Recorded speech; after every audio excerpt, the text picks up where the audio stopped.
Okay, welcome back. We're going to today have a look at an example or two from the chain rule.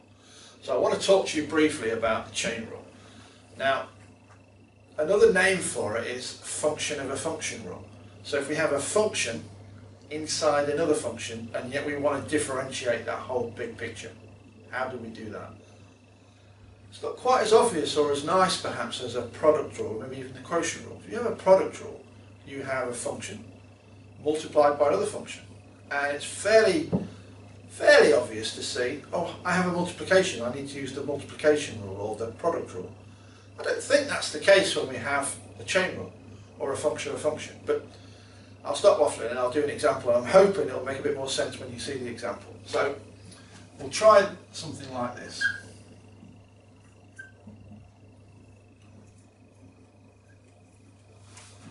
So we'll have a look at seeing if we can differentiate sine of x squared. So we want to know, when we're finished, we want to know what's dy dx, what's the differential of sine of x squared. So I'm not going to put a formula up for this, although there is a formula. I want to just work through this example and we can sort of think about what we've got at the end. So the first thing we're going to do with the chain rule question is we need a substitution. So I'm going to say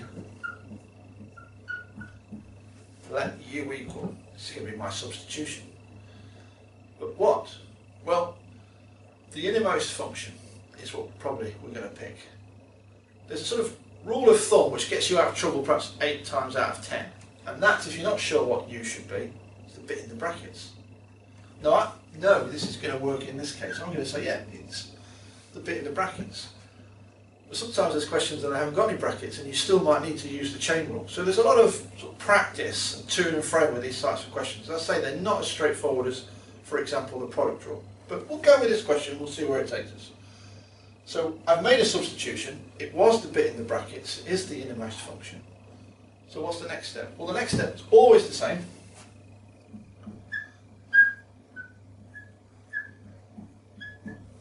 I'm going to differentiate it.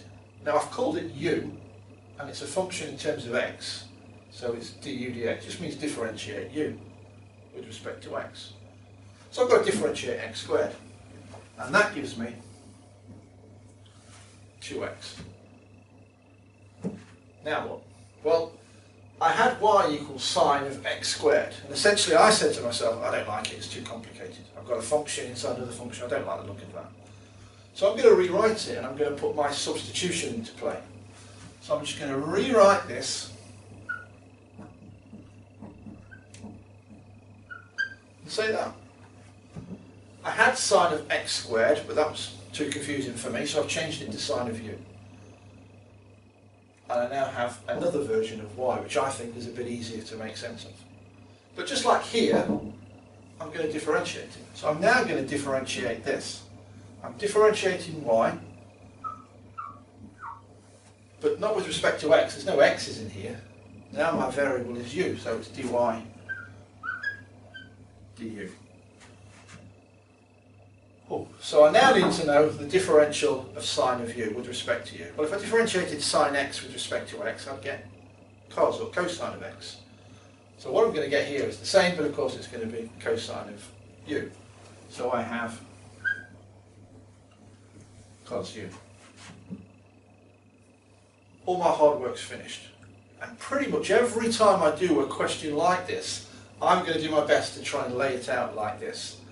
So we've almost finished, but if we look at this, I make my substitution, write it down, u equals, and then I differentiate it. I leave that alone now, and I rewrite my question.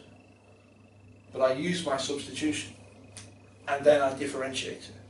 And it turns out, if I kind of try and keep this template, my solution is looking at me. It's going to be the multiplication of this and this. So let's try and write that down. So I want to find dy dx, of course, that's what I'm looking for.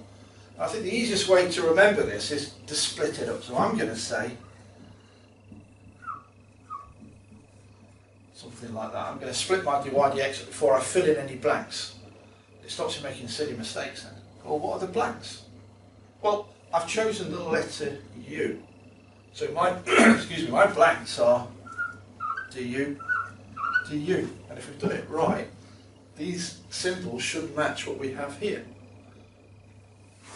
If I picked a different letter, if I said let z equal x squared, no problem, but I'd have a dz here and a dz there, not u.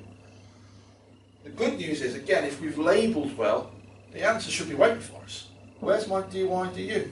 It's there. It's cosine of u. So I can say this must be cosine of u times du dx, again if I've labelled well, times 2x.